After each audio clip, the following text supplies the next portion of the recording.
नागपूर रत्नागिरी महामार्गाचं चौपदरीकरण सुरू आहे। यामध्ये चोकाक ते उदगावपर्यंतच्या शेतकरी आणि व्यावसायिकांना दुप्पट नुकसान भरपाई जाहीर केली आहे। मात्र हा परिसर वगळता अन्य ठिकाणी चौपट नुकसान भरपाई दिली आहे। मग याच भागातील शेतकरी आणि व्यापाऱ्यांच्यावर अन्याय का? आम्हालाही चौपट भरपाई मिळावी अशी मागणी गेल्या अनेक वर्षांपासून सुरू आहे। याबाबत वारंवार आंदोलन करण्यात आलं।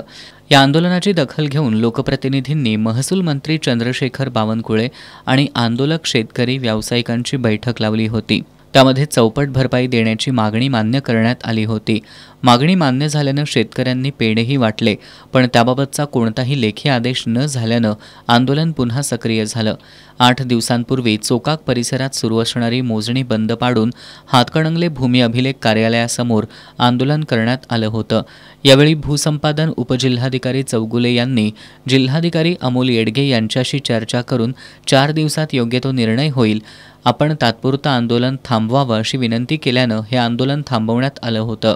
मात्र 8 दिवस होऊन प्रशासनाकडून कोणतीच हालचाल न झाल्यानं आणि पुन्हा मोजणी सुरू झाल्यानं शेतकरी संतप्त झाले। त्यांनी जाब विचारण्यासाठी सकाळी 10 वाजता हातकणंगले भूमी अभिलेख कार्यालय गाठलं, मात्र कार्यालय बंद होतं। 12 वाजले तरी कुणीही अधिकारी तिकडे फिरकले नसल्यानं संतप्त कार्यकर्त्यांनी कार्यालयाला टाळं ठोकलं। लोकप्रतिनिधी आणि प्रशासन मिळून शेतकऱ्यांवर अन्याय करत असल्याचा आरोप करत अत्तिग्रे इथल्या विजय पाटोळे या शेतकऱ्यानं भूमी अभिलेख कार्यालय परिसरातील झाडाला गळफास लावून घेण्याचा प्रयत्न केला।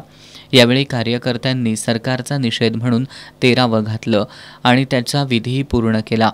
यावेळी विक्रम पाटील, सुरेश खोत, दीपक वाडकर, डॉक्टर अभिजित इंगवले, अमित पाटील, किरण जामदार, विजय पाटोळे, प्रतीक मुसळे, शहाजी हरले, अभिजित पाटील, आनंदा पाटील, भिकाजी पाटील, अशोक सूर्यवंशी, विद्याधर दुग्गे, सारंग पाटील यांच्यासह शेतकरी आणि व्यावसायिक उपस्थित होते।